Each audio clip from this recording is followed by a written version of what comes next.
আমাদের দেশে বাটফারে কয় চালাক। না না, বাটফার তো বাটফারে না, চালাক হবে কেন? কথা বোঝেন নাই? ওই 3টা কমলা ফাঁসা দিয়া হাতে 1 ডজন বেচ চালাক, কয় হেতে মাশাআল্লাহ চালাক। কি চালাক? এ তো সিটারে না। কথা বুঝছেন না আমার? সিটার তো সিটার, হেরে চালাক বলবেন কেন? এত বাটপার। 100 গ্রাম কম দিয়া গোস্ত 1 কেজি বেচ চালাইছে, এ চালাক। এটা চালাক হবে কেন? এ তো বাট পারে না,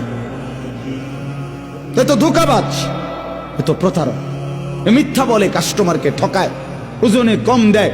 তো এ কি চালাক? না, এটা চালাক না বাপ।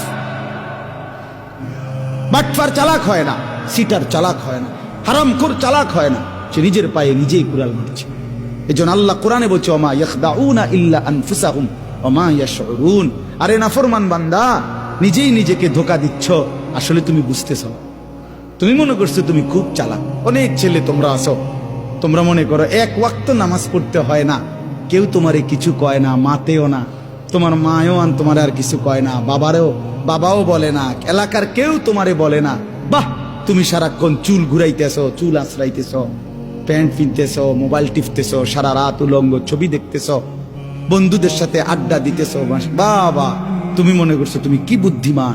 না রে বন্ধু, আল্লাহ পাক, এটা হাদিসে আছে, কোন ব্যক্তি নাফরমানি করতে করতে আল্লাহ যখন তার থেকে আল্লাহর রহমতের নজর সরায় ফেলে, তখন তারে আর কেউ পছন্দ করে না। গোটা সৃষ্টি তার উপরে লানত।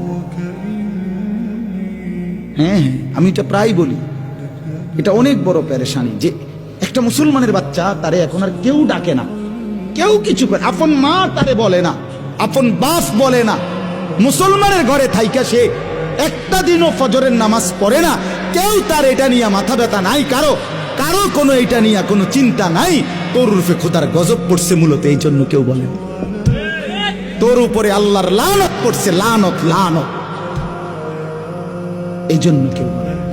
এটা কোরআন শরীফে আছে। ইবলিসকে আল্লাহ বলছে, ইবলিস তুই সেজদা দিলি না, ওয়া ইন্না আলাইকাল লানাতা ইলা ইয়াউমিদ্দিন। আপনি জিজ্ঞাসা করেন কোন আয়াত?